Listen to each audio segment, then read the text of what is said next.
napkins, toothpicks, a toothpick each. And then these, hang on, the little paper cups. Oh, this is all that was over there when we went, so we had a bigger one, is that okay? That's fine. The little paper cup, that's just, you don't have to eat all the cheese, that's your little waste basket. Or if you taste something that you really don't like, spit it out and put it in your little waste basket. We call them spit cups where we work, so. And we mean that literally. Oh my goodness, I like all the cheese. If you don't like it, you can spit down. We mean that literally. So, just a little introduction. My name is Dean Sommer. I work at the University of Wisconsin-Madison. I'm a cheese technologist. I've been at the university for 15 years this month. Before that, I was working just down the road in Fond du Lac County at the Alto Dairy Co-op in Alto for 18 years, where I was head of technical and then head of operations. So that's my history there. I was born on a little grade B dairy farm in Winnebago County, up by Larson, Winchester, up in that area, if you know where that is, way in the northwest corner of Winnebago County. So what I hope to do today is talk a little bit about the history of cheese making and dairying in Wisconsin. My time is your time.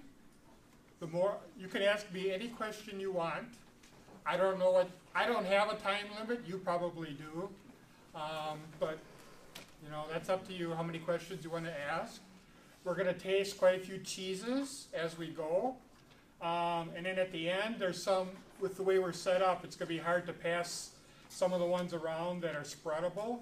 And I'll just let you go try them on your own after we're done, some of those ones. But the ones that are hard enough to do this, we'll let you try them.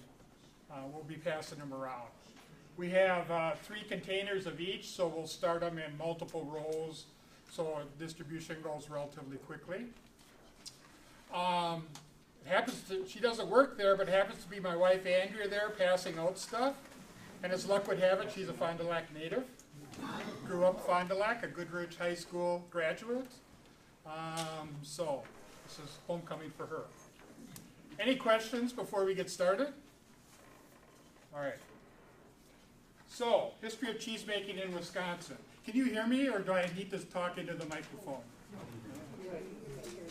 Okay. And a little bit about how Wisconsin became the dairy state. So just real briefly, the history of cheese. People ask a lot of times, you know, when was cheese invented? Thousands of years ago in Arabia.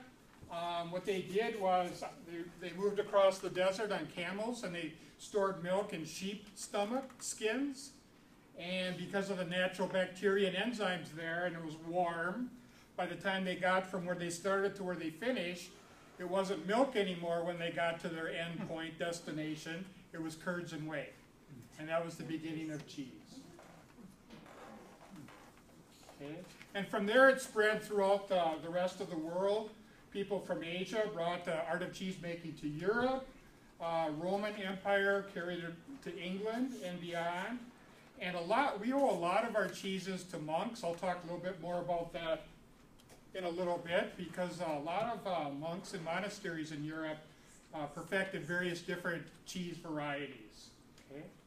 And the first cheese in America was brought on the ship the Mayflower along with the Pilgrims in 1620. Likely a cheddar cheese. A few years ago, maybe you saw this in the news, maybe not, but they found this piece of pottery in kind of like northern Poland. And they didn't know what it was, and they dated it back to the 6th millennium before Christ.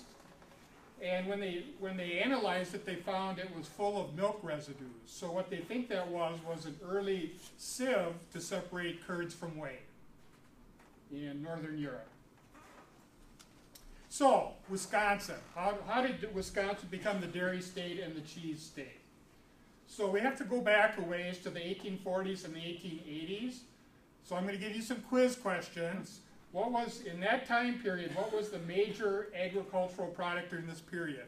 Wisconsin provided more of this ag product than any other state during that time period. Wheat. Wheat, that's right. And what ethnicity were the major group of settlers in Wisconsin at that point? Nope, that's Swiss. pre-German. Nope, that's Yankees. Yankees, very good. Yankees. So, in the early days, we had a lot of wheat, as we see here on the left. We had a lot of grist and flour mills, usually by water, by close to dams for water power. Okay. So it was Yankee farmers that started off in the northeast U.S. growing wheat, and then I'll tell you why, but then ultimately they moved to Wisconsin. So you see pictures like this, the early days of harvesting wheat, you know, not very power mechanized certainly, horses and fairly, by today's standards, fairly crude machines that harvested the wheat. Okay. But truly, during that time, Wisconsin was known as the breadbasket of the U.S.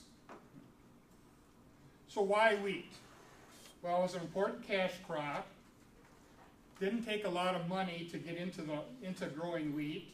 Easy to grow, good financial return, and you could farm fairly cheaply and deliver a product that was in high demand, which was wheat and flour and things like that. So when I worked at Alto my wife and I and our daughter lived in Green Lake for 25 years. So this is the picture of the dam on the Puckian River that exits Green Lake. Downtown is just right over here. Anyway, that dam was built, if you read the sign that's right next to the dam, first built in 1845, and by 1850, they had built a raceway and they built a grist mill. And ultimately there were 2 grist mills in tiny little Green Lake on the Puckian River leaving Green Lake, where they ground wheat into flour. So, 1849, so 11, 12 years before the Civil War, there were 117 flour mills in Wisconsin. By 1879, there were 700.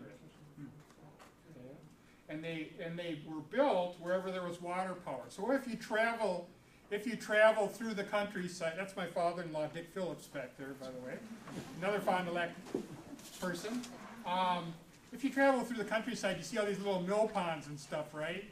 Well, their original purpose was to provide power for milling wheat into flour in many cases. Okay. Milwaukee, we don't think of Milwaukee as a flour capital of any sort. We think of Minneapolis and St. Paul as that, but it was back in the day in 1892, which is when the wheat industry was already declining in Wisconsin. It produced 2 million barrels of flour, but by 1918, at the end of World War I, there wasn't a barrel of flour made anymore in Wisconsin. In Milwaukee, I'm sorry, in Milwaukee. So what happened? 2 things. One is a bug, a pest called a cinch bug, and there's a picture of one there and a picture of one there on a stem of wheat. A cinch bug came in and destroyed the wheat crop. Of course, that was long before the time of pesticides and things like that. But the other thing that happened at the same time was depletion of the soil. So what did the farmers grow this year? Wheat. What did they grow next year? Wheat. The year after? Wheat. And they didn't spread any fertilizer, so what do you think happened? Soil productivity went down, yields went down, and it was no longer, together with the cinch bugs, no longer possible to economically grow wheat in Wisconsin. So what do you think they did? The farmers did? They moved west to the current wheat belt, which is the Great Plains, which is this area here. Okay. So this is a quote out of, this is really a nice book. I don't know if we have it in this library here, My Land, My Home, My Wisconsin, by Robert and Mario Gard. But anyway, this is a quote from that book. Great-grandfather was a wheat farmer. That's all he knew. He wasn't especially interested in cattle, didn't think they were any cows worth anything except a beast that could give a little milk when it was needed. He was a grain farmer. Wheat to him was the golden crop. And for some years, his people had done well with wheat in New York, Then the soil gave out and wouldn't grow wheat any longer. I doubt that great-grandfather ever understood that they had worn out the soil. It just wasn't any good any longer, so he wanted to leave and go somewhere else. So first the Yankees wore out the soil with wheat in New England, then they moved to Wisconsin, the same thing happened, and then ultimately they moved to the Great Plains, where wheat is still grown today in the US. So, I just talked about the early ag in Wisconsin was the migration of Yankee farmers from the Northeast in the 1840s. 1860s, Wisconsin was the leader in production of wheat, but then the crop was devastated, and this was what led ultimately to the influx of dairy farmers in Wisconsin. And as luck would have it, Wisconsin's soil, topography, and climate were well adapted for dairy farming. So the rise of dairy farming. The Yankees left, and they were replaced by the Germans, the Scandinavians, the Swiss, Italians, Dutch, and other Europeans who concentrated on orchards and livestock. Okay? So then we started to see the rise of this type of farm. Okay? They also brought with them, these same people, traditions and skills in dairying, both cheese making and in cows, dairy cow husbandry, and they brought those traditions and skills with them as well.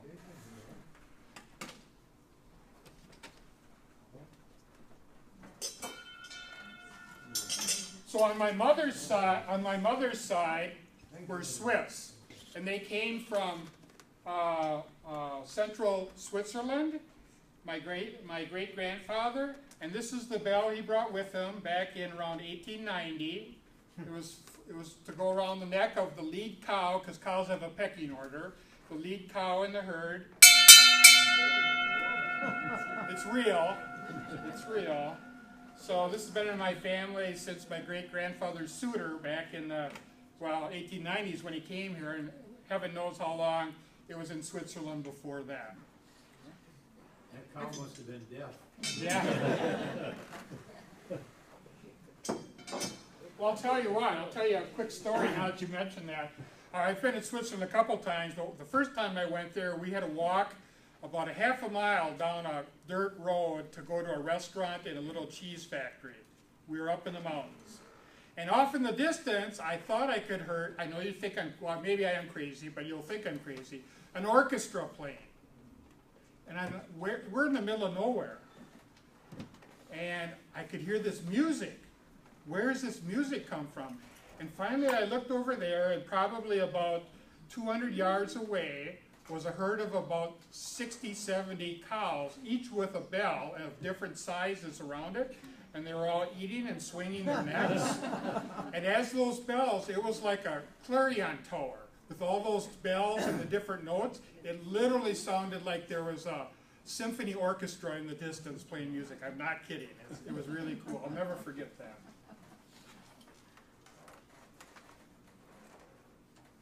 Make sure I get this the right way. So, these new European settlers built barns for their livestock. They knew about animal care, and they recognized the importance of fertilizer or manure. Now, where I grew up, by Winchester, Wisconsin, Winnebago County, we had a barn that looked just like that. And right next to it at a 90-degree angle, not connected, but only a couple feet away or a couple feet between them, was a barn that looked just like that. And as a kid, I often, all the animals and stuff were here, and we just used that for storage of extra hay. And I kept looking at that barn, because we called it the old barn. The new barn was built in 1907, but the old barn was much older than that. And if you notice this barn here, now this is a picture of a barn you can still see today. It's at Old World, Wisconsin. So I was at Old World, my wife and I were at Old World, Wisconsin a couple years ago. We see this barn, and I asked the docent there, I said, okay, we had a cow barn like that on our farm, but we had a barn like this on our farm too. What the heck is that? Anybody know what type of barn that is or what it's for? It's not for cows. It's a wheat barn. It's a wheat barn. There's a mow on the left, a mow on the right, and a drive-through in the center. And that's where you thresh the grain, and the straw would pile up on either side in the mows, and the grain you transport to a granary that's on the barn. So when you see a barn like that, notice even it's kind of raised up and there's airflow underneath it. That's for drying of the straw and stuff like that, and drying of the wheat. So that's a wheat barn, and we had both. So an old wheat barn on our farm and a modern 1907 dairy barn. Yeah, but with that opening underneath, wouldn't you think some kind of animals could Oh get yeah, in there's there all or ki- that- there's all kinds of I'm critters talking that about live like mice under and there. rats. Do you think Oh. mice and rats could get in there? Oh, absolutely, yeah, absolutely. That's why we had 20 cats on the place, you know. But absolutely, you're absolutely right. So again, these new farmers from Switzerland, Germany, and others, they restored manure to the land. They used crop rotation. When we were growing up, we planted oats and alfalfa together. You harvest the oats, the alfalfa field would be good for maybe 2 years or so. Then we plow it up and plant corn 1 year. And then the next year after that, we'd go back to oats and alfalfa again. So it was always a 3-crop, when I grew up, a 3-crop rotation. And that helps the soil, okay? These pictures aren't actually that old. If you can read that, it says Green Lake County. So these are still how the Amish spread manure in Amish communities. There's a big one in Kingston, Dalton area in Green Lake County. So it's really cool if you ever come across that site. So here are the major dairy breeds in the United States and Wisconsin. The Holstein, okay, the Guernsey, which is my favorite breed, the Brown Swiss, the Milking Shorthorn, the Ayrshire, and the Jersey, okay? Major dairy breeds. So, how many cows are in Wisconsin over the years? Just after the Civil War, 245,000. 1912, 1,460,000. 1945, 2,585,000. 2018, 1,280,000. So less cows, but more milk. So here's a quiz question. How much milk does an average cow today in Wisconsin produce per day? How much milk? 90 pounds? But I was going to say 85. 90 might be actually better. And since milk weighs 8.5 pounds per gallon, how many gallons is that approximately? 10 gallons. So an average cow, just real roughly, gives 10 gallons of milk a day. I just want to back up. So I was a kid on the farm back in the early 60s. What was the average number of cows, milking cows, on an average Wisconsin farm in, let's say, 1961, 1962? 35. Everybody always guesses that. 11 or 10. Who said 10? Really close. Yeah, very few by today's standards. So, father of American dairymen, dairying, and especially Wisconsin dairying, was a guy by the name of William Dempster Horde, born in New York State, migrated to Wisconsin, 1857, lived in Fort Atkinson in Jefferson County, southern Wisconsin. He saw the decline in wheat yields, and he wondered how are we going to make, what's going to replace it and keep our rural agriculture thriving. He remembered the similar lessons with wheat in New York, and his vision was Wisconsin as a milk-producing state. And he tirelessly campaigned for that. He founded this magazine, Horde's Dairyman, one of the most influential and still published today dairy agricultural journals in the nation. How many of you are familiar with that? Horde's? Yeah. Just pass those different roles. I just brought a couple of old back issues, just so some of you that maybe aren't familiar with it can see what it looks like. I remember as a kid always seeing that, in my grandparents' living rooms in their little case where they kept books and magazines and things like that. So, why turn milk into cheese? If you dip raw milk out of your bulk tank on the farm and put it in the fridge, how long is it good for? Couple days. If it's pasteurized and bottled like they do at a milk bottling plant, then how long is it good for? 3 weeks, 21 days, okay? Now, what if we make cheese out of it? And it depends, obviously, on the type of cheese, but cheese is a method of preservation. That's one of the big things about it. What happens in most cheese making is we ferment the lactose, the sugar in milk, to create an acid called lactic acid. And most cheeses are about 100 times more acidic than the starting milk that they were made from. And ultimately, we're going to separate the curds in the whey, get rid of a lot of the water, and then we're going to add a little salt. So it's this acid and salt that preserves the curd.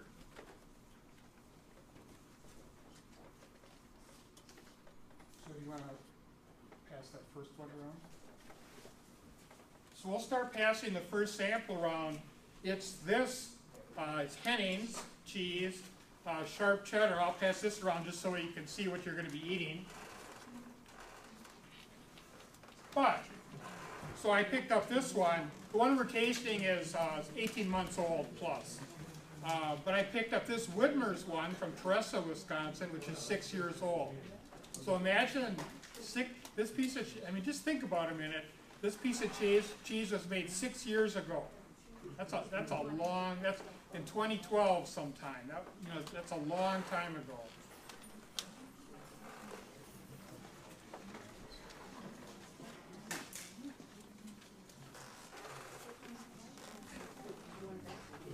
You want to? Yes, question. When I was growing up, we used the whey to feed to the pigs. I'm sorry? We used the whey to feed to the pigs? Yes. What is it used for nowadays? Great question. Andrea, this side didn't get it. Yeah. So the question was, and we did too, we had a big oak stave barrel, the milk, and I'm going to show you a picture of the canned milk truck in a little bit. We'd have a big tank on top, and a big chute would come down, hose would come down and fill our tank with whey, and we'd feed it, pail it out, combine it with grist, and feed it to the pigs.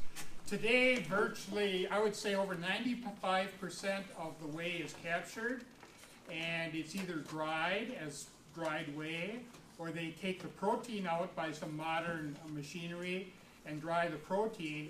And I would say about half of the whey solids is used in human food. So if you pick up, let's say, a package of Oreos, or a lot of ice cream, or processed cheese, cookies, crackers, things like that, they have whey in them. So human food, but also a lot of it on the animal side goes into milk replacers for young calves, young pigs, chickens, and some other animal husbandry animals. So one or the other. Human food, about half. Animal food for basically milk replacers, the other half. Very little is wasted anymore. Yes? Why is some cheddar yellow and why is some white? Does it make a difference? Or? Excellent question. Why is some cheddar yellow and why is some white? So if you didn't add any color to the milk when you made cheese, what color would the cheese be? White, right. So to make it yellow, what we do is we add a color called annatto, which is derived from a red seed from a flower in South America. So it's a natural color, but it's from a flower seed, a red flower seed in South America. Okay? So why do it? Well, that practice is purely cosmetic. It doesn't add nutrition, it doesn't add taste, it's purely visual. Okay? So that started in the 1500s in England, the home of cheddar, and there's a town in England called Leicester. And they made a lot of cheddar, but their cheddar was white, and all the other communities' cheddar around them was white too. So they decided to add a little color to it, a lot of color to it, to make theirs orange. And that practice has thus continued since the 1500s. Okay? And it's purely cosmetic, purely cosmetic. In the U.S., and I'm not sure why this is exactly, people in the Midwest like orange cheddar, more so. People in the Northeast, like New York and Vermont, New Hampshire, Maine, they like white cheddar. But there's really no difference other than the color. Okay, good question. You can hand out the parm too. So now I'm going to hand out a Parmesan. This was made by Anago Cheese, I'm not handing it out, Andrea's handing out, Sartori cheese in Antigo, Wisconsin. So this piece of Parm is 3 years old. So that cheddar you just tasted was 18 months old. This is 3 years, and I could keep that in my fridge for another 3 years and it would still be good. So I'm just trying to prove the point that cheese making is a preservation process. You can take raw milk, which has a shelf life of about 3 days, turn it into cheese and keep it 3 years, 6 years, sometimes 10 years plus, if it's the right type of cheese. Cold. Cold. I mean, you have to keep it cold. You have to keep it cold. Keep it room temperature. No, cold. Refrigeration, 45 Fahrenheit or less. Yep. So, cheese making in Wisconsin and the rest of the U.S. remained a farm product until the 1840s, 1850s, meaning you made the cheese yourself at home. And my Swiss great-grandfather did that as well. Why? Not great milk storage, not great transportation, not very fast at least, and not good facilities for making the cheese with it. Okay? But during the Industrial Revolution, say middle of the 19th century, now we could start getting expansion, more mechanization. The cheese quality was improved, and it was more economical. You could do it in larger batches. So now instead of just making it in your kitchen on a farm, it was made in cheese factories, and one person could concentrate and be an expert cheese maker, which improved the uniformity and quality of the product. Okay. So, in Wisconsin, 1830s, Wisconsin Farmwise began making cheese. 1841, that's in your kitchens. 1841, Ann Pickett had a little cheese factory. 1845, Swiss immigrants in New Glarus started to make Swiss and Limburger cheeses there. 1841, again, Ann Pickett, Wisconsin's first cheese factory. 1853, in New York State, Jesse Williams decided to build a cheese factory. But here's the one of most importance to you, I would say, and to our industry. 1863, during the Civil War, a guy by the name of Chester Haven established a new concept. He built the factory away from the dairy farm even. The early factories were next to a dairy farm. This one wasn't even by a dairy farm. So how many of you have ever heard of Chester Hazen? How many of you know? So he started with 100 cows in 1863. 2 years later, he had 200 cows providing his factory milk. 7 years later than his start, he had 1,000 cows, and he made just under 200,000 pounds of cheese. So where was his factory? Ladoga, that's right. And if you go just west of Ladoga, there's on the farmyard with nice plantings around it, there's this big rock sticking there, and there's this metal plaque there. And if you look at that metal plaque, you can go see it this afternoon yet if you want. It says, erected in honor of Chester Hazen, father of Wisconsin's cheese industry. Okay? Built the first factory on this site in 1864, just west of Ladoga. So Colby. Do people know how to get to Ladoga?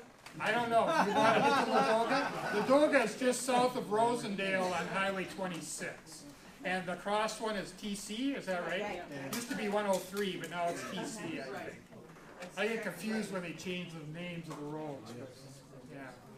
And that sign is just west on TC, just west of 26. So, we're passing around Colby cheese now. Colby was first produced in the town of Colby. I don't know how many of you have been through little Colby, Wisconsin, north central Wisconsin, by a fellow by the name of Joseph Steinway. So it was similar to a cheddar cheese make, but they washed the curd, they rinsed the curd with cold water, and it produced an open textured cheese. What does that mean? So I'll pass this around. If you look at the texture of it, you can see all these little holes. They're not from gas.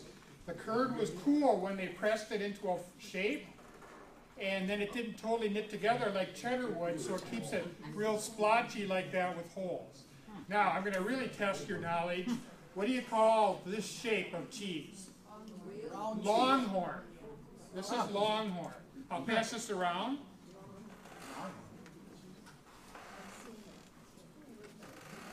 So what do you call this?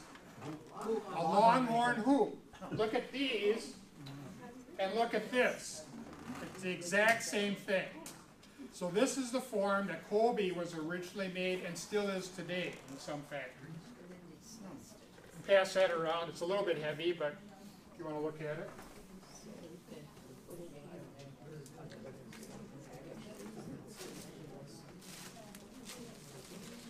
So the cheeses, you're going to taste two Longhorns today, a Colby and a Kojak. I'll talk about Kojak in a minute. But so this is a Longhorn cut in half, you know, through the middle. I just want you to see and feel what this looks like, a real one.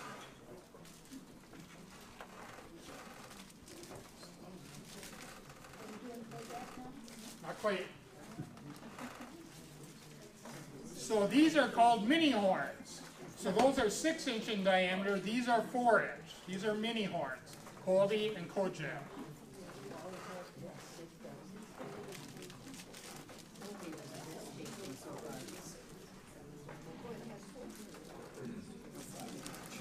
Okay, now I'm going to teach you a little shopping lesson. Is this a Longhorn? Is this from a Longhorn? Yes. Is this from a Longhorn? No, this was cut out of a square block. Because you see it's not, see how this is perfectly round? This is not. This is almost like an half octagon or something like that. It's straight, straight, straight. These are cut out. It says Longhorn style on it, but it's not Longhorn. It's cut out of a block. So it's not a, I'm a purist, it's not a true Longhorn. Okay?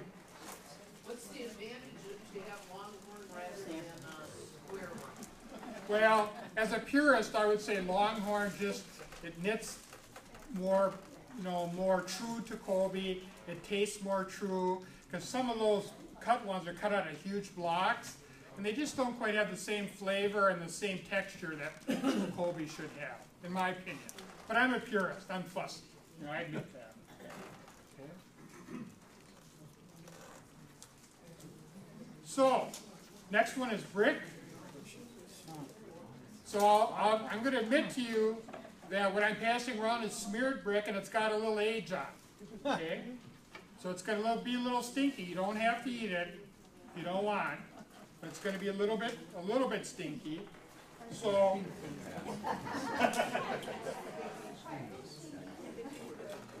well, so brick is also invented in Wisconsin in 1875 by Watertown by John Joshi. Okay, so why do they call it brick cheese? Because they use the brick to press it down. Right.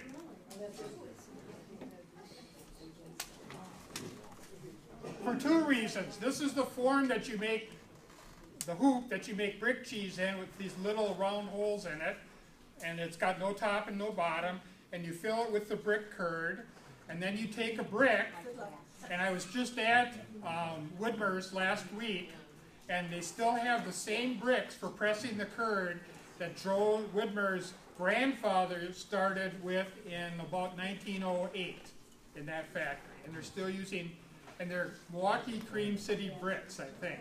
But anyways, they're pressing it, and this is the forms they use, and then they fill it with curd and put a brick on top to press it.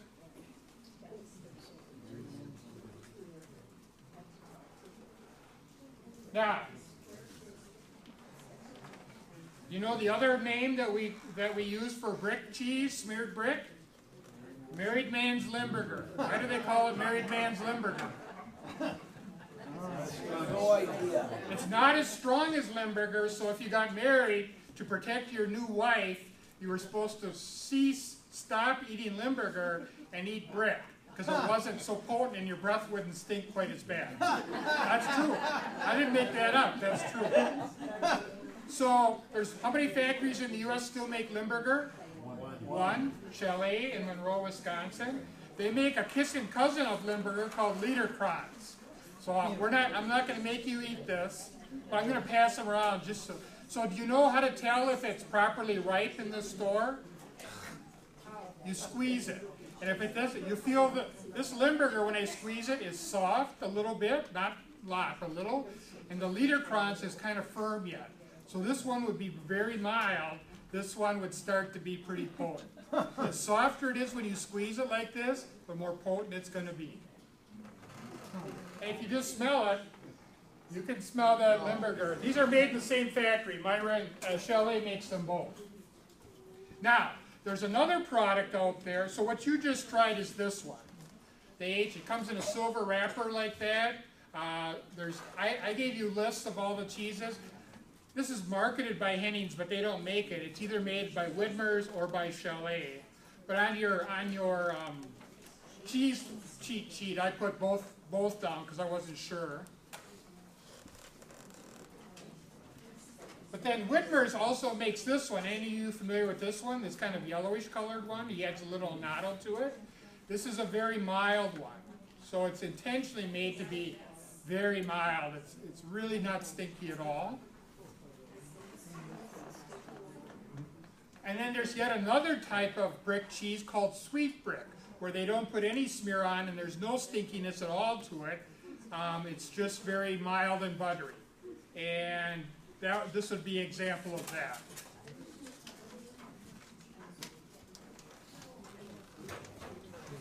Is there a mustard there? Pass that out, please. So I'm going to slip one more cheese in here, one of my favorite all-purpose cheeses, and you probably know what it is. Munster. I think Munster or brick makes the best grilled cheese sandwich ever, in my opinion, just my opinion. So we didn't really invent Munster in Wisconsin per se. It's really a European or a Belgian cheese. But in Europe, this red on the rind comes from bacteria that they grow on the surface, and that's why it's stinky. But in the US, we don't do that. This is just annatto color on the outside. So there's no stinkiness to it. Okay? So that's what's going around now. So this sweet brick would taste very similar to this. So the color in here is just for show. There's no stink to it at all. There's no dirty sockness to it. It's just a nice, buttery, nice cheese.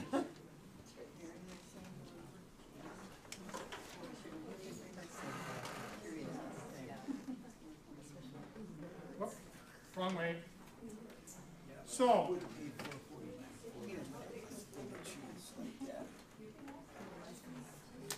how many of you know about cold pack cheese? That was also invented in Wisconsin in 1933 by Hubert Fossbender. Okay, he ran it. Are any of you old enough like me to remember the days when you had to go to a beer depot to get your wine and beer and liquor and stuff? Well, he ran one of those, and to drum up business, he invented cold pack, and he would give cold pack out free to some of his best customers to encourage them to come and buy more beer and wine from him. Okay. So the story's there. So how many of you, I'm curious, know of Pine River Dairy, Pine River Pre-Pack? It's in Newton, Wisconsin, not far from here, up between here and Manitowoc. They win the majority of awards for their cold pack in all the big contests in the U.S. This year they swept first place, second place, third place in the April cheese show in Milwaukee. So that's theirs on the left. The other famous one, of course, is Kaukauna, which is made in Kaukauna. And this guy, what he did, ultimately turned into Kaukauna Club cheese, which is this. And in southeastern Wisconsin, there used to be a place, and I used to sell them cheese from Elto, called Merck's, which is very good, but it's now owned by Kaukauna. So all these products are really good, but I'd have to say that this one, the family that owns it is called Lindemans, small family owns it. They win all the awards, or most of the awards. I'm going to have a couple, and they make a lot of flavors. When I'm done here running off my mouth, you can go over there and taste some, because I have them out there. It's going to be too hard to pass around. I'll just pass this around so you can see this container. This one happens to be spicy beer flavor. And there's one over there you can try with that. Okay. Spring cheese, you can pass that one out. So where was spring cheese invented? Nope. Who invented spring cheese? Spring cheese. Baker. Bakers invented it, okay? Francis Baker and his boys, Dick and Frank. Okay? There's some coming around. I'll pass the package around. That's over halfway between Fond du Lac and Plymouth, south on, is it G? G. South on G.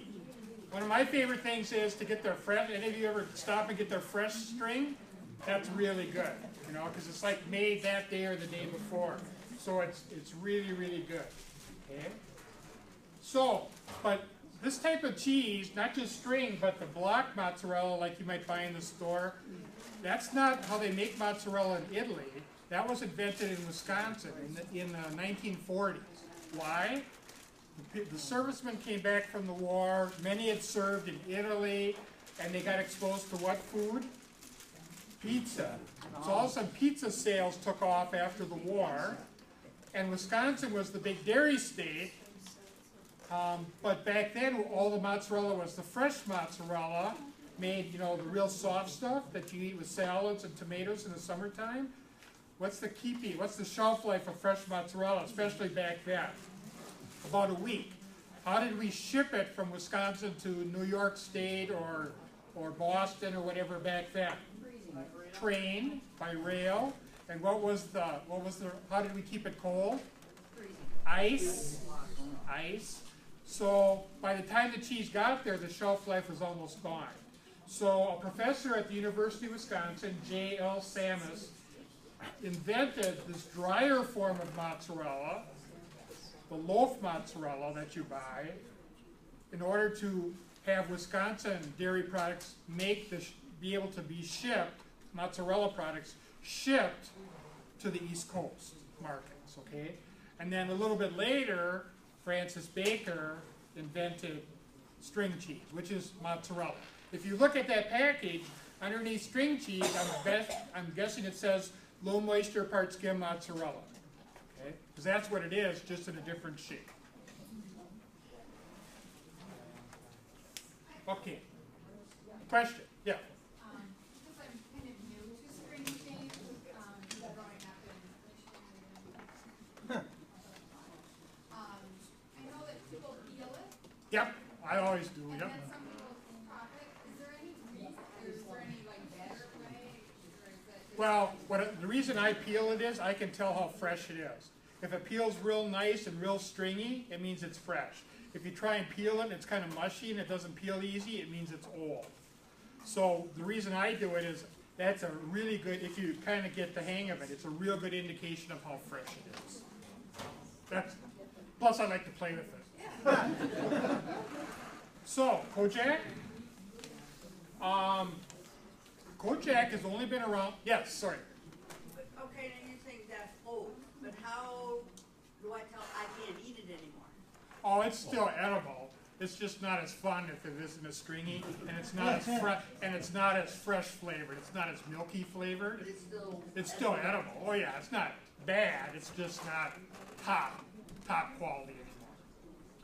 So Kojak has only been around since 1979, and it was invented in Arena Cheese in Arena, Wisconsin, which is about 35 miles west of Madison, and that factory is still there. And there's that big mouse that's still outside. And they have a store there. So here's the story of how it was invented. Back then at that factory, they made two varieties of cheese. They made Colby in horns, like the horn I passed around, and they made Monterey Jack in horns. So an orange cheese and a white cheese. And at the end of the day, they'd always have a little pile of orange curds left over and a little pile of white curds left over, and they would throw them away. And then one day, one of them got the idea, well, let's just mix them together, and then we have enough curd to fill one form, like the one I passed around, the Longhorn form. So they did that, and they got a solid piece of what we now know as Kojak cheese. What are they going to do with it? Well, you guys are from Wisconsin. Every little town, typically, historically, has two establishments at least in it. One is The bar, and one is Catholic church. Well, this has both, but the bar was right across the street. So they took that cheese, one piece every day, to their friend, the bar owner across the street, to just give away to his patrons. And everybody liked it so much that pretty quick they demanded that they make it, and it grew from that to where that very factory ships like tens of millions of pounds of Kojak all over the country every year. Okay? So it's total accident, and it came to be a new cheese variety. Okay, so any questions? Bless you. I'm going to shift gears a little bit now. What about blue cheese? What about blue cheese? What do you want to know? I'm going to talk about it later, but I'm going to talk about it later. All right. I want to talk a little bit, so since I work at UW-Madison, a little bit of history of how the university was involved from the early days. This is the early campus. This is University Bay. That's Picnic Point for those of you that know Madison.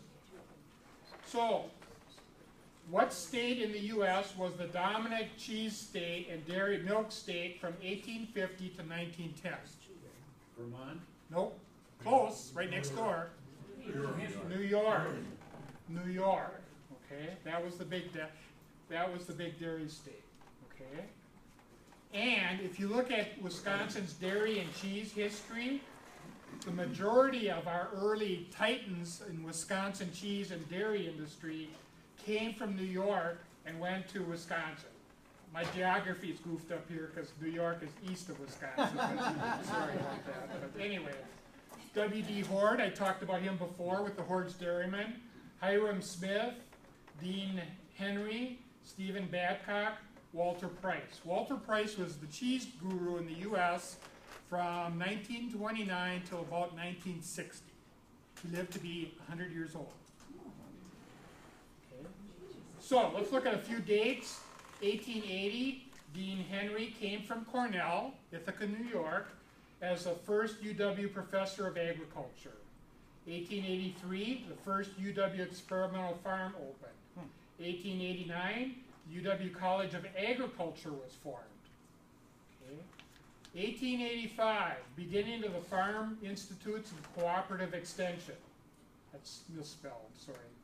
1885, first farm short course held. What did the short courses do? Taught people how to raise and milk dairy cattle. Okay. 1888, this gentleman, Stephen Babcock, again from Cornell University, was hired at UW-Madison as the first professor of agricultural chemistry. 2 years later, he developed something called the Babcock milk fat test. Okay, so here's him. Here's his little centrifuge that goes round and around, and he's holding, you can't see it very well, a Babcock bottle. But I brought a couple to show you. These are glass, so be a little careful. I don't care if they're breaking from my standpoint, but I don't want you to get hurt by cut glass. So what you do, his test was simple. You put a known amount of milk in there, and then you put the same amount of sulfuric acid in there. And the sulfuric acid would dissolve everything in milk but fat, and it generates heat. So the fat would melt and rise to the top. And then you put hot water in the bottle, and the fat would rise up in that column, or the neck. And if you look at the neck, you'll see there's graduation marks on there. And when the fat's there, you take a little caliper when the fat is in that column, and you measure from the bottom of the column of fat to the top, and then you put one of your caliper points on the 0 mark, and it tells you read directly the percent fat. One of those bottles is a milk bottle, the smaller diameter neck. One is a cream bottle, because there's more fat in cream than milk, the larger diameter neck. And there's different bottles for skim milk and for cheese and other products. They all vary in the diameter of the neck. So it's a simple test. So how did we pay for milk prior to that test? By volume. By volume. So how many of you know what this is? Yeah, so this is from my grandparents' farm. Just, by the way, can you read what it says on there, right here? Kraft Foods. Kraft Foods. So that's a 10-gallon milk can. It holds 85 pounds of milk. How did they cool those, by the way? Water. Water, cold well water, I know okay? people that use those to put money in these days. I see people put money in That those could be. cash. So if I'm the farmer and I'm a little bit of a shyster prior to this, and I needed some extra money, what would I be tempted to do? Add water. But now when you start adding water, now your fat test would drop, so now you're caught, okay? So this test did that. Prior to this test, you have a herd of cows. I don't know how many of you are dairy farmers here. Every cow is different. Different breeds like Jersey has higher fat than breeds like Holstein. But prior to this, and the more fat and protein in the milk, the more cheese you get out of the same amount of milk, the more butter you get out of the same amount of milk. So prior to this, you paid everybody the same. Even though if you had a Jersey herd, your milk gave me a lot more cheese and butter than if you guys would have a Holstein herd with lower fat and protein.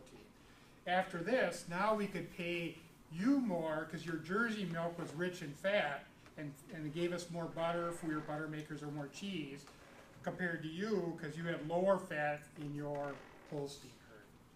Also what this did, you've heard of breeding organizations, artificial insemination in the dairy industry. Now they could test cows and the offspring from cows and select those cows and the bulls that impregnated those cows for higher fat tests. Prior to this, it was all volume. Now we could increase the fat test through genetics as well. So it revolutionized the industry. This guy, Stephen Babcock, I work in Babcock Hall, he's known as the Thomas Edison of the world dairy industry for this invention. This was invented in 1890. A lot of people still use that test today.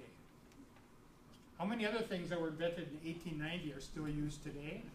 There's a lot of cheese plants that still have a Babcock tester in their plant and use it today. A lot of them. That's pretty cool. Okay, so we did it in 1890. I already said this stuff. Changed how we determine the value of raw milk. Okay. 1890, first dairy school established. Okay. Professor King at UW-Madison invented the round silo for corn silage. And in 1891, this building, still standing today, Hiram Smith Hall, was the original, at that time, dairy building. It's not dairy building anymore, but it's still standing. Okay. So, in the 1890s, in the 1890s, they started the dairy processing school as well to teach people how to make butter, how to make cheese, how to bottle milk, and all those things. So see all these students here? These are short course. These aren't regular full-time university students.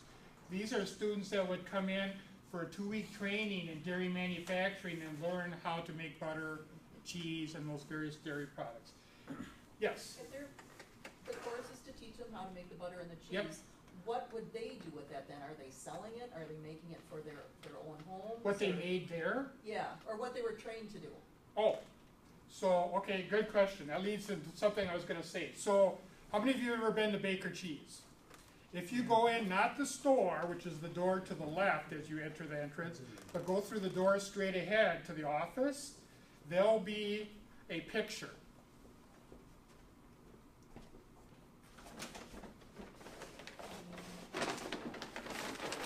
That looks just like this. So this is the course graduates from, I think I grabbed the one, we've got multiple years. Is this 1911? Yeah. Yeah. This is all the graduates. So if you go in Baker Cheese, they have one of these hanging in the hallway just inside that door. And in there, they have circled Frank Baker, the founder of Baker Cheese. How many of you have been to Henning's Cheese? In their little museum there? If you go, they have one of these hanging on the wall, and circled there is Otto Henning, the founder of Henning's Cheese. If you go to Grassland Dairy and Butter up in Greenwood, which is west of Marshfield, they'll go in there, they have one of these. And in there is a picture of John Wheatrick, the founder of Grassland Dairy Products. So all these people went back to their plants throughout Wisconsin to make cheese, to make butter, and all that type of stuff. So that's what they did. Okay? So all these, the most inner circle here are the instructors, and all the other pictures are the graduates of the class from 1911. And if you look at the one in Henning's cheese, I was just there last week. You look at that one, the one that's hanging there is actually, they got it from their neighbor, whose factory closed some years ago, but the neighbor's grandfather was also in the class, type of thing. So you can come and look at that later if you like. It's a little fragile to pass around. But I want to show you one other thing. I'm mindful of the time.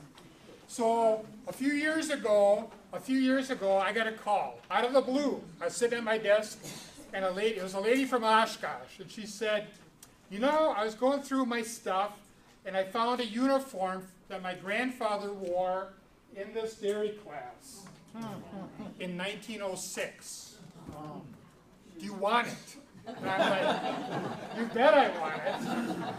And if you look at this carefully, what is embroidered on the collar? In red. And if you look at this one picture closely, you can see that on their collars. So I'll pass that around, but be careful with it because it's over 100-year-old, and we're going to make a permanent exhibit case for it by us, and hopefully soon. The only thing we don't have is the hat. They all have these little caps. She said, I don't know what happened to that cap. What time of the year were the classes? Because it's a heavy material. Usually winter time, Okay. because the slowest time for dairying historically was the winter time. Less milk, less cheese made, less butter made, so it's typically in the winter time. Yeah. But it is a heavy, scratchy material. Yeah, it sure is. All right. Oh, I'm sorry. I got a question of what's happening elsewhere. What is happening federally or to make the rules to say milk has to be this standard or cheese has, what's happening outside of, at each cheese factory? So the question is, what's happening outside? To make that school necessary. Oh, to make that, oh, okay, I see what you're getting at. So the government came up with standards for cheese, and standards for quality of cheese, and standards for the microbial quality of cheese. So what happened is, as the standards federally and at the state level, federal and state level, become more and more strict, the people making the product have to be more and more educated to do it better, to meet the standards. And this is in the 1890s. Federal. That's when it started. That's still going on today.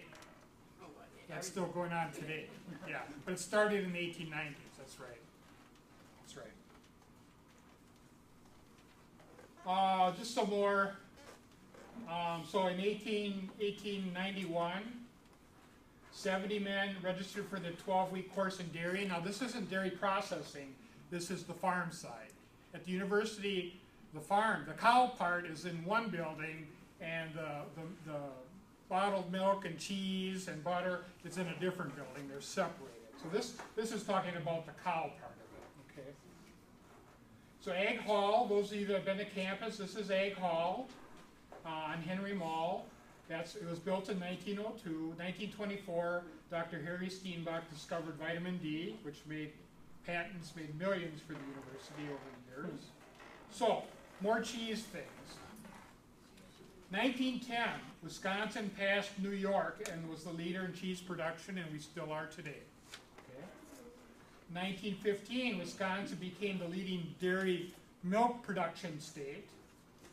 1916, Wisconsin cheesemakers were required to have a license to make cheese. They still are. It's illegal to make cheese without a licensed cheesemaker on site monitoring the process, even today. 1921, Wisconsin had instituted mandatory grading, which means quality evaluation of major cheese factories. So this is a cheese grader, and he's got an ink stamp on his hand, and he's stamping that cheese. And I'll show you just in a second. This is a modern cheesemaker's license, one of the guys that I work with, John Yagi. So they have to display that. Many plants you go to, their stores, they'll have them displayed. Okay. Now that Wisconsin has cheese grading. I get screwed up by this thing. Cheese grading. Okay, and they grade quality of cheese, and they have different marks for different quality. This is the top mark, AA. The next best is grade A or state brand, and there's an outline of the state, and there's 3 numbers there. Okay, so this shows a daisy that's marked with that Wisconsin state brand, which means really good quality, and there's 3 numbers there, 067. What do those 3 numbers mean? Where it was made? Nope, that's what everybody guesses. When? Nope, not when. June or July. Nope. What that means is that's the license number of the person that graded that cheese. So if you ship that cheese to someone, they say, oh, this isn't top quality cheese. They can go right back, they can find out from the Department of Ag in Wisconsin who that was, and they can talk directly and say, wait a minute, you said this was top notch? This isn't top notch. So when a person grades it, he or she is required to put his or her grader's number on that for the whole world to see who said it was top notch or not. Okay? So there's a little pressure there. Okay. The number, many of you have seen cheese factories that look like this. This is Buckhorn Cheese Factory, which, anybody know where Buckhorn is? Just north of Beaver Dam. And this building is still there. Okay? So typically they were built into a hillside. Why? Cooler down below. Okay? And where did typically the raw milk come into the plant? Up high, and then it just drained by gravity, because they didn't have, in the early days, electricity and pumps and stuff, so everything was by gravity. So, the peak number of cheese plants happened in 1922, at 2,807. Today, this is 1992 here, this is 1922 there. Today we have about 130 left, okay? But this is cheese production in millions of pounds. So that increased. So what does that tell you? The plants decreased in number, but they did what? Increased in size. And what 2 big things allowed that to happen after 1922? To increase in size and volume of product they could handle. Electricity? Electricity is one, and the other one is transportation. Transportation.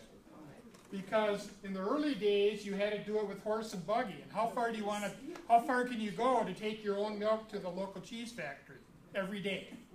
Not too far. That's why there was cheese factories at almost every big corner, right? But then they switched to this, trucks, and now he's dumping raw milk into a window, very typical, into a tank, and then it goes in the cheese making process. Now you could go a lot further in a lot less time. So now the factories started to consolidate, get bigger and fewer. Okay. This would be a typical picture, let's say in the 1950s and 60s. You know, we started to convert from cans to bulk tanks, pipelines in barns, milking parlors even in the 1960s. Oh, so for those of you that have never seen canned milk, this next is a real short video. It's a factory that's still in existence. It's called Mullins Cheese in Mosinee, Wisconsin. The guy in this picture is one of the co-owners of the factory yet today. This was taken in 1972. Bill Mullins and I were both born in 1955 within 4 days of each other. So we're the same age. I looked just like that in 1972. I don't look like that anymore. So this will show you him collecting canned milk yet. These were in the final days before Mullins switched all to bulk milk. So there you see him, those are empties that he's leaving. There's full ones he's put in the back of a pickup truck. There he's fishing them out of the water tank, full one. I look just like that back then. There's the water tank, big sideburns like that, thin as a rail. There's a little milk stealer. And there they're building their new bulk bulk milk house on the side of the barn to switch from cans. Okay? So that's how it worked. So we still have cans today, canned milk today. This is from K&K Dairy in Cashton, Hill Country, western Wisconsin. Here's cans. Here's a back of a canned milk truck. This is not that factory, but here you can see the front of a canned milk truck, and with the cans, I'm not sure where that's from. But these pictures I took just a couple of years ago. So what type of factories in Wisconsin still use canned milk? Amish. It's an Amish factory. But here's what they switched to: bulk milk like that. Bulk, and this is refrigeration, mechanical refrigeration. And then that switched then to bulk trucks like that. How much does that truck hold? How much milk in pounds? 50,000 pounds. They all, whenever you see a truck like that, it's within a couple thousand pounds of 50,000 pounds. Okay. So here's where I work. This is a picture of Alto in Alto upon Wisconsin. This plant was built in 1982, 1983, and at the time it was the largest, most modern automated cheese plant in the United States back then. Okay. So in 1972, Wisconsin topped 1 billion pounds of cheese. 1992 surpassed 2 billion pounds of cheese. Yeah. So how many of you have heard of the Wisconsin idea? That's where it's the former UW president a long time ago, Charles Van Hise, 1904, said, you know, the boundaries of the university campus are the boundaries of the state. So the university was supposed to serve the whole state with knowledge, expertise, help, and consulting. And that still goes on today. And that's really what we do at the Center for Dairy Research, where I work. We turn knowledge and expertise into dairy industry success, okay? Because we do research, practical education, and troubleshooting and outreach to the factories, okay? So we're a little bit over 30 years old. 1976, the university established the Walter Price. Remember, he was the cheese guru from the 1929 to 1960 Cheese Research Institute. 10 years later, it was converted to the Wisconsin Center for Dairy Research, which is where I work today. One of the things that we run is called the Wisconsin Master Cheesemaker Program. That started in 1994. That's a picture of the graduating class of 2010. These are the best of the best cheesemakers. Carrie Henning at Henning's Cheese is one of these. What they do is they come back and they take a lot of courses, 2, 3, 4, 5-day cheese, dairy chemistry, other courses that we put on over the course of 3 years. Their plants have to be inspected, their products have to be graded by experts and stuff. They have to pass a written exam at the end that takes about 60 hours to complete its take-home. And then if everything goes well, they're a master. There's about 70 master cheesemakers in Wisconsin now. These are the cream of the crop. These are the best cheesemakers in Wisconsin and in the United States, okay? I'm gonna, if you want, I'm gonna donate these books to the library, but I'll let you see them now. These are a couple years old, so it doesn't have the last few graduating classes, but these has like the first 50 master cheesemakers and a story of their factory. So you can see the stories in here of like Henning's cheese and things like that.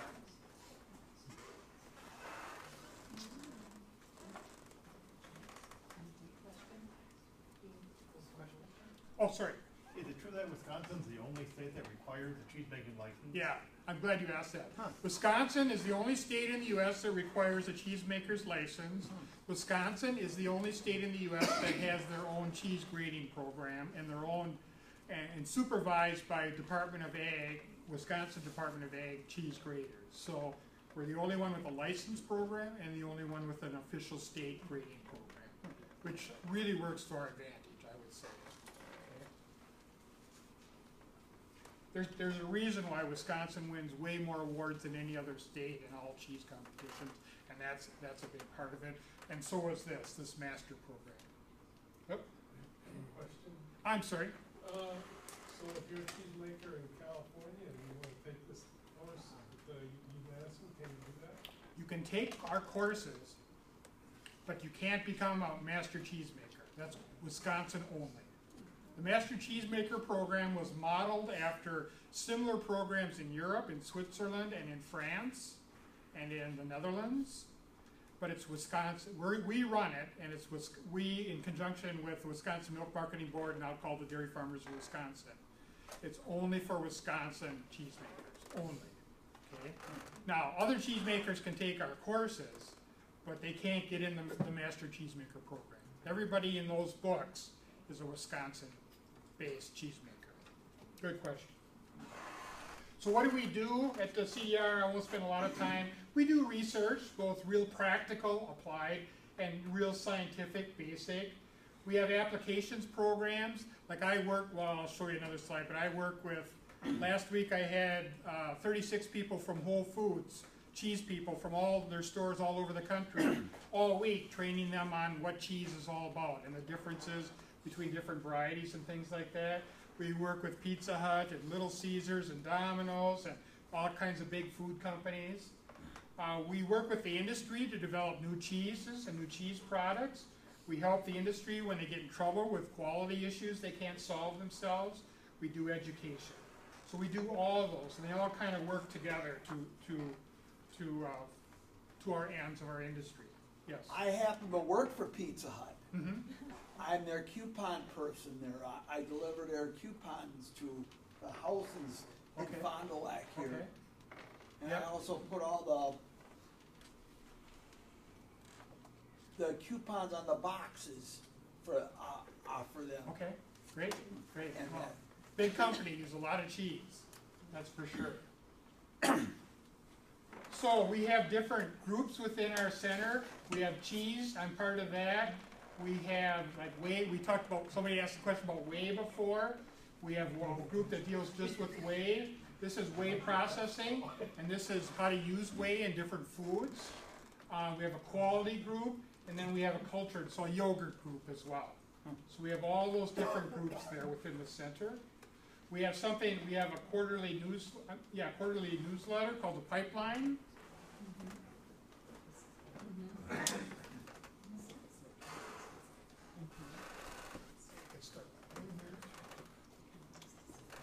That goes to dairy plants in Wisconsin and all around the United States. And I just talked a lot about this. We work with a lot of different, we work with the cheese companies, but we work with a lot of their customers as well, people like this. Okay. McDonald's, I just got a call from those guys earlier this week on an issue with cheese. So work with all these and many, many more. These are just ones I thought you'd probably recognize. Taco Bell and others. So we work, we help build Wisconsin's rural economy. We do a lot with nutrition and dairy products. We educate the young and the old. I'm just going down these lists here. And hopefully with good quality dairy products, we're enhancing the quality of life, right? If you look at a map of Wisconsin and where the farms and the plants are, that's what this is. So that's dairy plant, that's a dairy farm, a couple years old. You'll see there's kind of like three general areas. There's the east central part, which is kind of that's where we are here in Fond du Lac.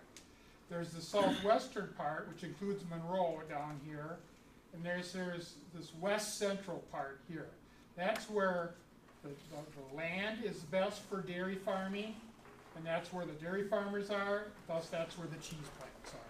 Okay? Those three regions. Okay. So, how important is it to Wisconsin? The total ag sales in Wisconsin is $88 billion. Dairy is $43 billion of it, just under half. Now, how big is that for comparison? You think of Florida and you think of what? Oranges. That's a $9 billion industry in Florida. Dairy is a $43 billion industry in Wisconsin. You think of Idaho, you think of potatoes. That's a $6.7 billion industry in Idaho compared to a $43 billion dairy industry in Wisconsin. That's how important it is to us. Yes? I don't want to pin at somebody, but we're 43, what's California? It would probably be pretty close to the same. I don't know that exact number. I mean, they've been taking over the Yeah, advertisements. yeah, for being they're pretty close first. to the same. Oh, Pretty close, because they have a little more milk production but less cheese production. They'd be pretty close to the same in terms of that number. Yeah, But the population is way over, way over. in the 30s. Yeah, population is way higher, land area is way higher in California compared to Wisconsin. Yeah, that's right.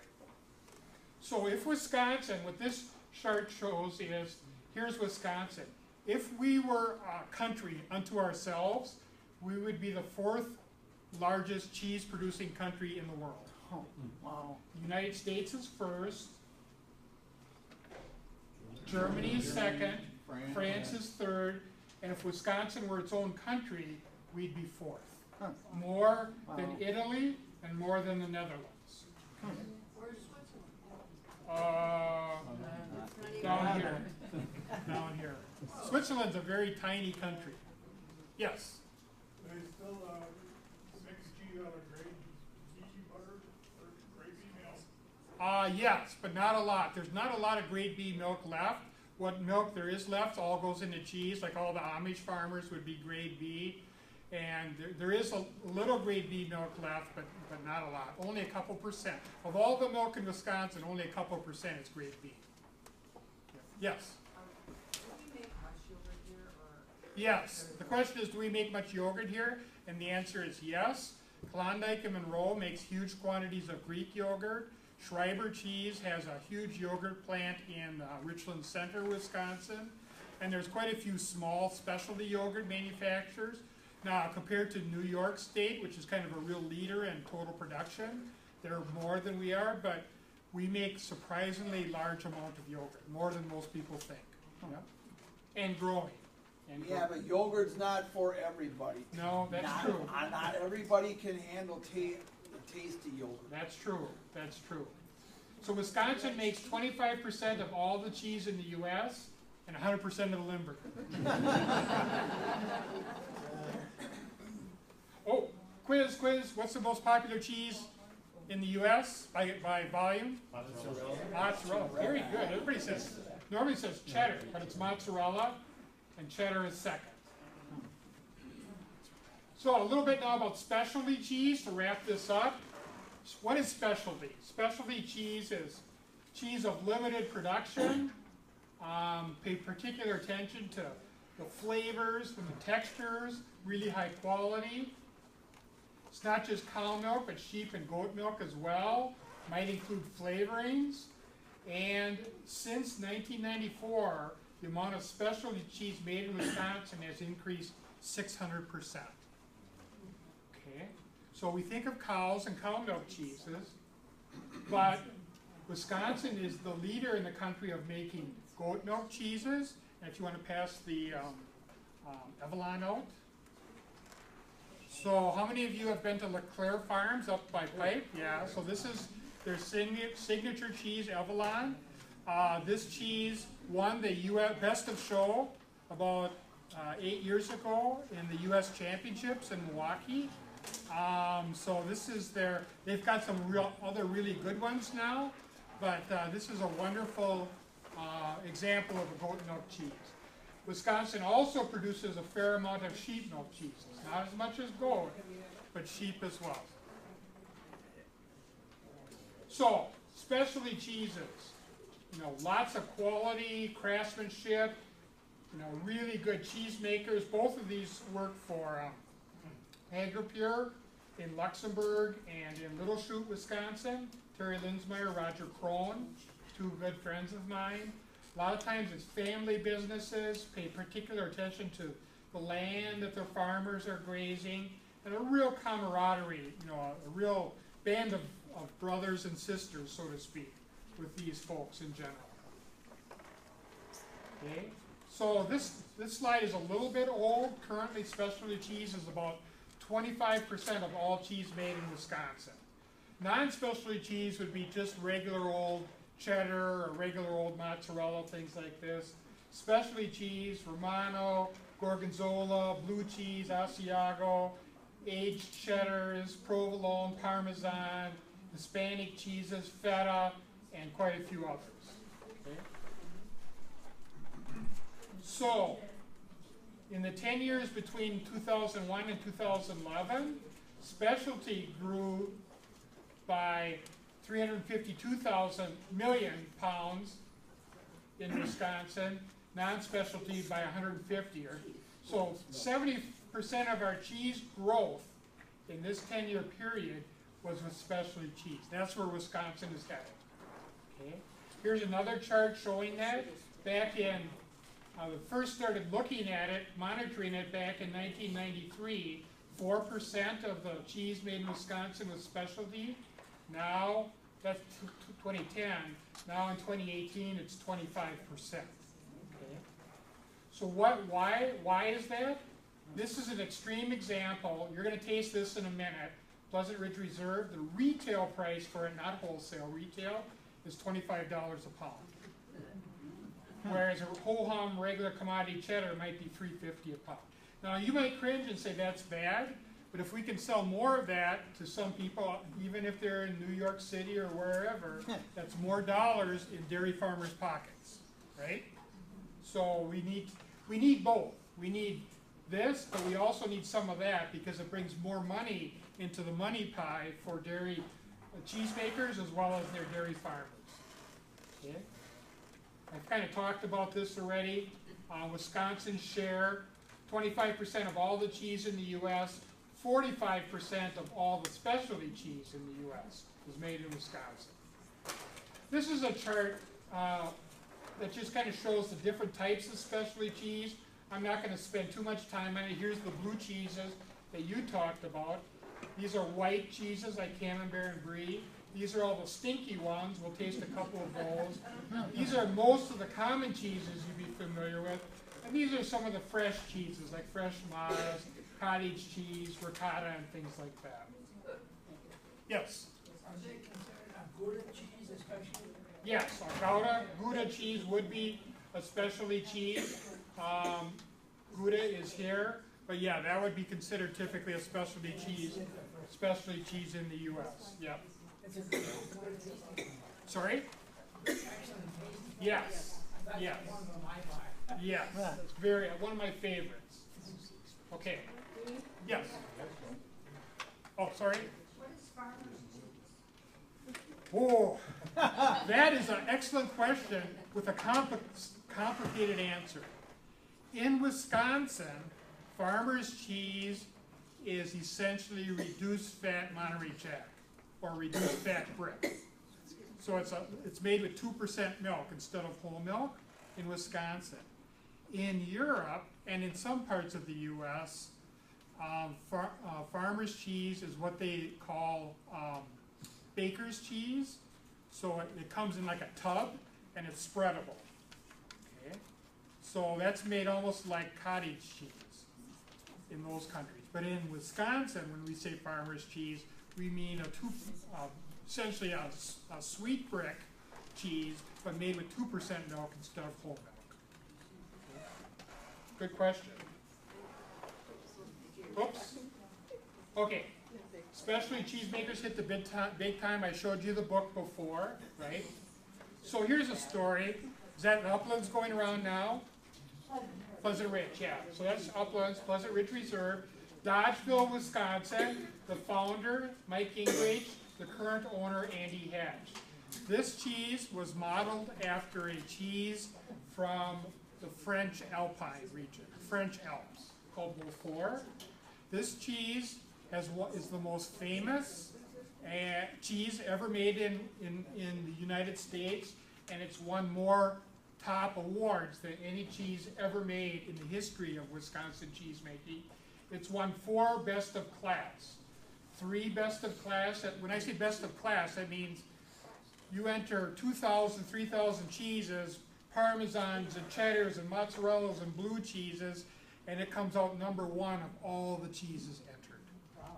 It's done that 4 times since the year 2000, 3 times in the American Cheese contest, and once in the U.S. Grand Championship contest. Okay, so this is made in Dodgeville. It's a seared cheese, so it's got a little bit of that dirty sock flavor like brick, just a touch. Okay, and it's got a really deep, rich, natural color. because they only make cheese from cows on fresh grass. So they only make cheese in Wisconsin from April till early November. And then they quit making cheese in the wintertime. Now there's a couple others that are that are similar and award-winning. The next one I think is Surchois. So this cheese is very similar to this one. I don't have a picture. But this cheese, 2 years ago right now, won the world championship. It's made in Monroe, Wisconsin.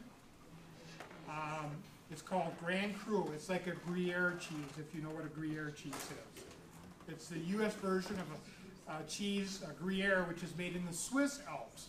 This one was made in the French Alps, historically. This one was made in the Swiss Alps, historically. Blue cheese, okay? Andrea, if you want to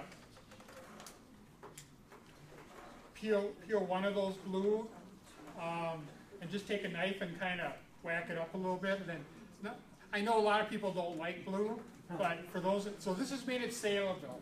But this story is a different story. There's a blue cheese factory in Seymour, Wisconsin, just west of Green Bay. It was a closed factory, nothing happening there for about 10 years. This guy, Mike Brennenstuhl, a cheesemaker, bought it back around 2000, and he said, I want to make blue cheese in it. So he came to us, and he had 2 employees, himself and one other person. Remember, the factory had been closed for 10 years. And it was a provolone factory. He said, I want to make blue cheese. He came to us at the center and told us, we said, that sounds really good. He said, I have a problem. We said, what's your problem? I don't know how to make blue cheese. Well, that's a problem, but we knew, so we helped him develop some recipes. We worked with them. And within 10 years, he had 50 employees, and he was the second largest blue cheese factory in the United States. So that's when I'm talking, like rural development and stuff. I went from 0 jobs in a little town called Seymour to 50-some well-paying jobs there. Ustolipa, if you can microwave that. How many of you have heard of this cheese? Okay. Never heard of it. I'll pass some around so you can look at it. It's a little different looking than you're used to. So this is like the national cheese of Finland. Anybody in here of Finnish descent? My wife is. Gotta be careful. So what they do is they make a cheese and then they bake it. That's why it's that golden brown on the outside. That's not from cooking it at home. That's how you buy it. Just like what I'm passing around.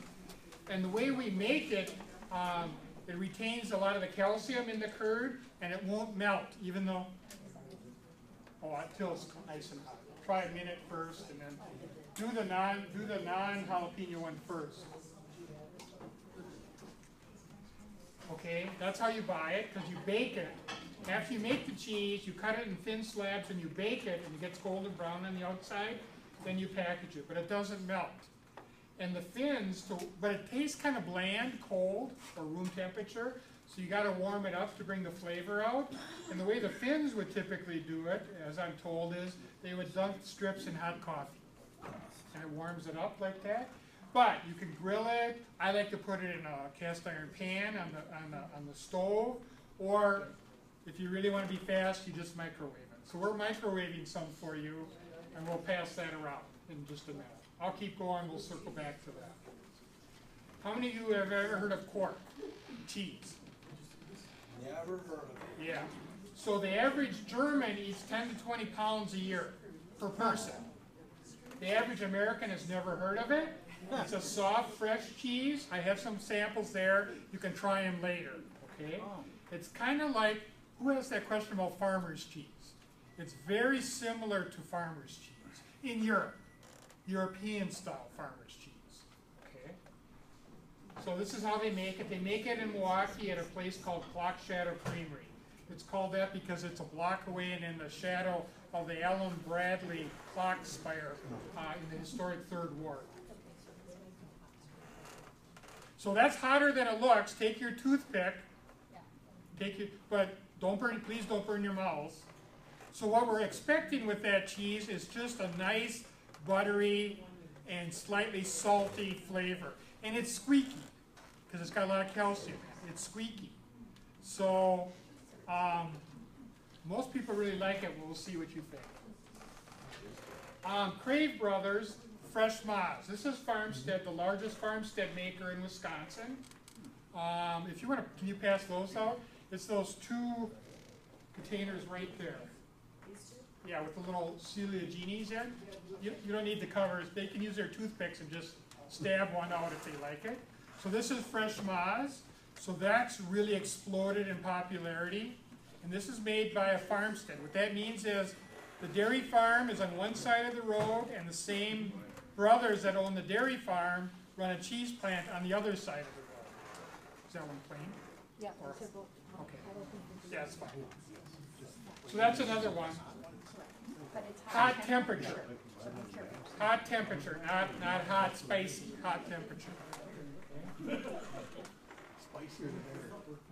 Well, we have some, we'll heat them later. We have some jalapeno ones too.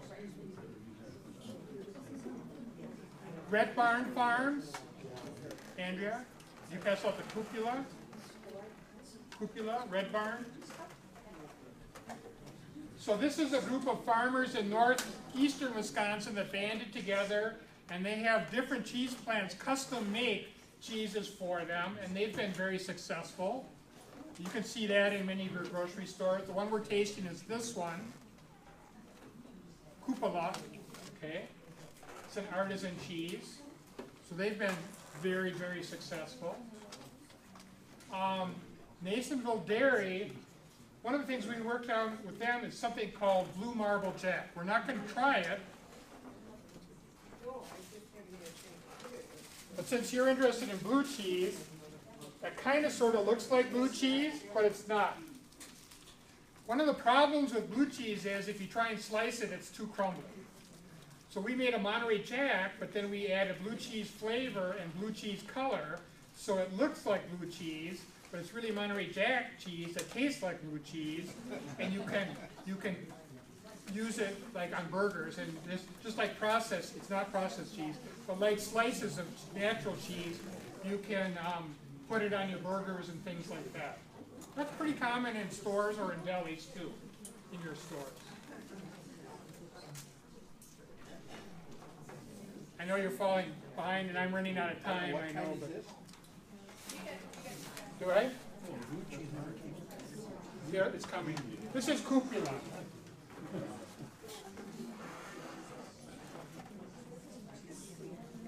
That's this one right here, cupola, Red Barn Farms. Okay? It's just their own creation. Yes, sir? I have a question for you. How come, what causes cheese, you know, sometimes, say you buy cheese and a cheese will taste like rubber when you buy it. What will cause that kind of a taste? Well, two things. He's asking why will cheese sometimes have the texture and taste like rubber? The first answer is if it's a reduced fat cheese, they tend to be like that. And the second answer is if they have problems in the cheese making process and the bacteria that they use to make the cheese didn't function properly, it'll be very rubbery. So it's either a reduced fat cheese or it's a cheese that isn't quite right, that they had problems when they made it and it didn't get the right amount of acid developed. Then why did it get through customs and get to the store like that? That shouldn't happen, generally speaking, and I can't answer that because a cheese grater should find Because that. I bought some like that already that has tasted like rubber. I Yeah. won't buy it. Yeah. Yes, sir. As a cheese purist, your options sealed in wax, sealed in plastic. Yeah. What would you prefer? I prefer plastic, and I know that sounds weird, but I don't like wax. Here's why.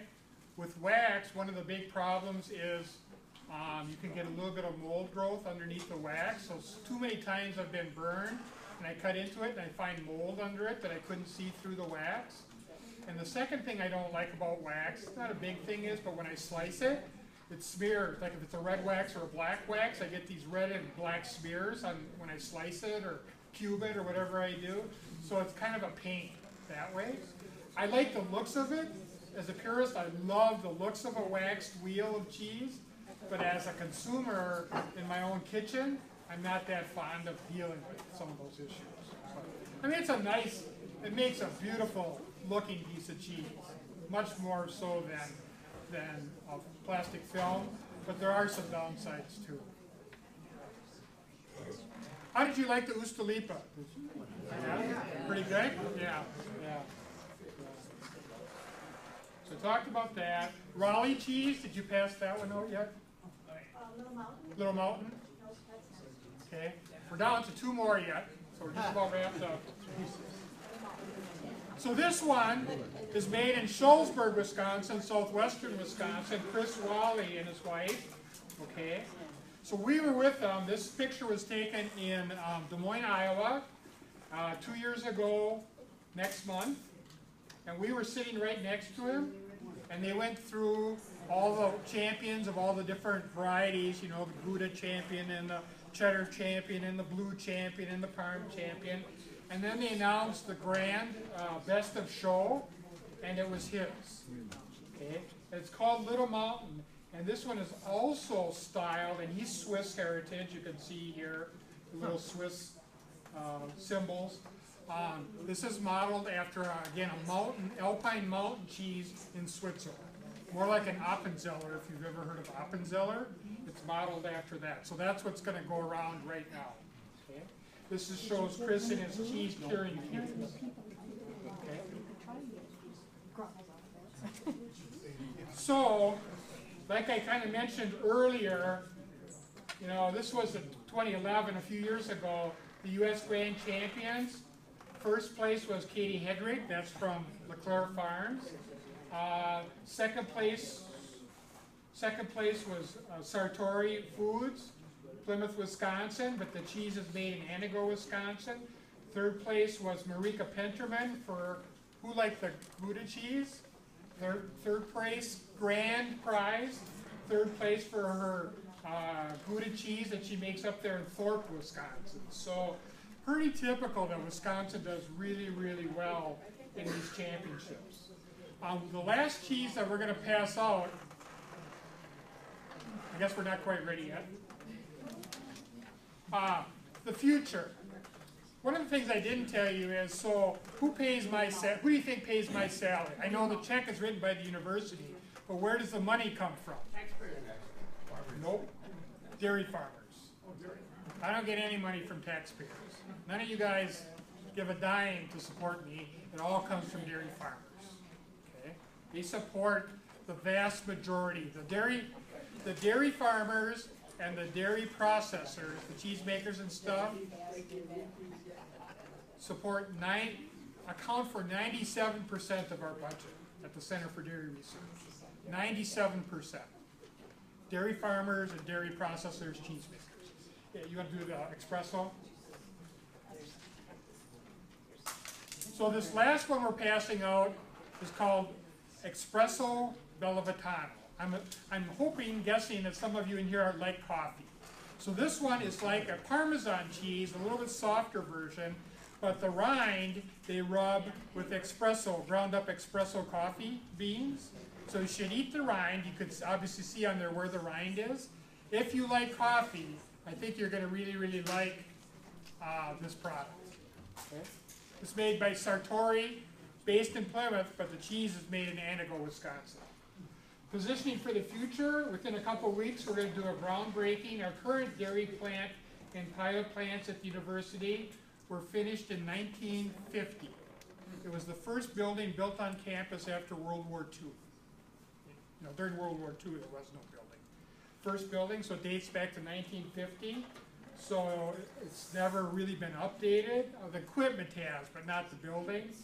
So they're going to put on an addition and revamp. This is the old building here. This is the addition to help position our dairy research and our dairy farmers and our dairy processors for the future in the next 60 years. Okay? Governor Walker supported that. The cheese industry supported that. Again, the money for that, half of the money came from private donations from cheesemakers to make that happen. Okay? It's going to be a $47 million project. So it's fairly substantial. Okay, That's it for my scripted part. Sorry it went a little long. But again, we're funded and we're very thankful for the dairy farmers of Wisconsin. We get some money from dairy farmers across the country through Dairy Management Inc. and money from dairy and cheese manufacturers. Okay. So any other questions that you have? Yes. Wisconsin Public Television did a story a couple of years ago on the history of Green Bay, and part of that story, you probably watched it. I did. Is they were the national, I think, price setters They for were. butter. And Is that, cheese. is that still there No. or no? No, no. That's now resides in Chicago at the Chicago Mercantile Exchange. But for decades, the cheese and butter exchanges were based in a little tiny room about this size in Green Bay, Wisconsin. But now it's gone national. Yes. Yes. Well, yes. Okay, so the question is lactose intolerance in cheese. The vast majority of cheeses don't have any significant amounts of lactose, and many are zero lactose. And the ones that are best, as you just said, are aged cheeses, so like aged cheddar, aged Gouda, aged Parmesan. All those cheeses are essentially 0% lactose. Because the starter cultures that we add to the cheese eat up and ferment all the lactose and ferment it to lactic acid. So there's no lactose in that. Even though like Colby and Monterey Jack and things like that, they're essentially lactose free as well. The ones to beware of are processed cheeses, because processed cheese has lots of lactose in. And then I had a chart earlier, the fresh cheeses, so things like cream cheese, cottage cheese, the Hispanic cheeses like queso fresco, fresh mozzarella, those have lactose in. But the hard cheeses, the aged cheeses, they don't. Nothing significant, nothing that would cause a lactose intolerant issue. Good question. Other, yes, sorry. One of the challenges for the future is the millennial generation. Right. Which is coming on strong and Right. fast, and they know nothing about agriculture. Right. They are dumber than dirt when it comes to agriculture. But yet, by 2020, they're gonna be the biggest marketplace Right. for all of agriculture. And according to UW-Wisconsin statistics, they're gonna be buying 40% of dairy, agribusiness Right. type products. Right.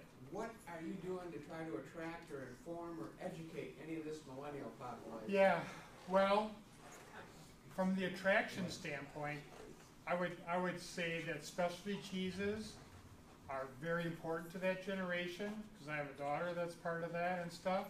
And a lot of that generation is very well traveled worldwide, and they see all these great European cheeses, and they want something similar here. They don't want just regular whole hum cheddars and things like that. So we're doing that. But we also attract surprisingly many of them in our short courses. I didn't even mention this. So we run, when I say short course, they range in from 1 day a week to 5 days a week. Right now, as we sit here, there's a 3-day Buttermaker short course going on in our shop in Madison. But we run about 25 of those a year, different ones, cheese making, butter making, yogurt making, dairy chemistry. They're filled with that generation, people that are in that age bracket. So there is obviously it's still a relatively small part of the total millennial population, but we are training training the trainers, so to speak, of that generation on the merits of cheese and other dairy products and how they're made. And in my lectures for my classes, I start at the cow on the farm and go all the way. We call it pasture to plate. And I just had that a couple weeks ago. It literally, we take them to farms and we take them to cheese plants and we have them make cheese and we have them cook with cheese. So they literally see everything from milking the cows to cheese going to the consumer, okay, and how the consumer uses it. So that's kind of what we're doing to help train that next generation. But you're right, it's a whole new generation that they don't know. Many of these people, when we take them to farms, they've never been on a dairy farm. And their biggest excitement, and it happened last week when they were all here, to touch a calf, they just like melt in their shoes. They're so excited to touch a calf. And they come back and say, the calf sucked on my finger and stuff like that. You know? So that's granted, it's a small piece of a very large puzzle and predicament, but that's what we're doing. Yes. One last question about government programs. Yes. And cheese. Yes. And the big agricultural bill working its way through Congress, hopefully they're gonna get it passed. Yep. Is there anything specifically that consumers should be aware of in terms of government historically has ended up been this huge sum, this last supplier, or what do we do with it? Yep, We get that's right. access? Is there anything in the farm bill to be aware of? I don't know because I'm not a farm bill guy and I don't follow it. But here's one thing I think consumers should know. What I think you're talking about the last resort, and that's still there. But the price of that last resort is so low that virtually no dairy farmers could survive anymore on that price. Because just roughly the price of milk right now is $15 a 100 pound. Recently, in a little bit better times, that's considered kind of low. Recently, it's been $20 to $25. If we have to go to the government last choice, it's $10. So whatever you imagine your paycheck, if you're still working or work, and you get all of a sudden you get half or less than half, 40% of what you used to get, you're not going to survive very long. So that concept is outdated. It doesn't work anymore. You know, it's not. It's considered a safety net, but all it does is barely slow up your plummet to earth where you're going to go bankrupt. So I don't know if they have anything in the Farm Bill to address that because I don't follow that. Quite honestly, that's not my part of the deal. But I can tell you that as it exists, as we stand here today, it's almost meaningless because it doesn't help our industry. Yes, ma'am. Don't we sell a lot of the cheeses to Europe and other countries? The question is exporting of cheeses. Excellent question, and the answer is yes. Currently, about 15% of all the solids that are in the raw milk is exported somewhere. Europe is not the #1 destination. Mexico is the #1 destination. The #2 destination is probably Canada, and the #3 destination is the Pacific Rim, China, Korea, Japan, the Philippines, and areas like that. So yes, that's something that's really changed in the last, say, 10 to 20 years. When I was at Alto yet, exports probably accounted for just a couple % of all dairy solids, where now it's up around that 15% area. Critically important. As we stand here right now, one of my coworkers is in China. Why is he in China for the last 10 days? Because he's spreading the word about the goodness and the high quality of Wisconsin dairy products, visiting cheese buyers in China. So you're spot on. That is critical. Exports, I tell you, I don't want to get political on you, but when I hear these trade wars and stuff, I get really nervous because exports are the lifeline of our dairy farmers. And if our exports drop, the milk's going to back up in the U.S. and the cheese and everything else is going to back up, and the prices are going to go down to dairy farmers. And I'm really nervous about that, but you're spot on. Exports are critical to the economic health of our industry. Other questions? Well, thanks. You've been a great audience. I don't know if you have any, but thanks. We do have some. If you want to try some of those cold packs, if you want to try quark, and oh, you got to try this. From Craves, I have how many of you know about mascarpone? Mascarpone is like a real high-fat, soft cheese. And what we do is we have some ginger cookies over there, and you just take it and you spread it on there like you would put frosting on a cookie. Oh, it is really good. So we have mascarpone and ginger cookies. We have cork. Cork is real acid. It's like eating Greek yogurt. That's the one where the Germans eat 10 to 20 pounds a year. And then we have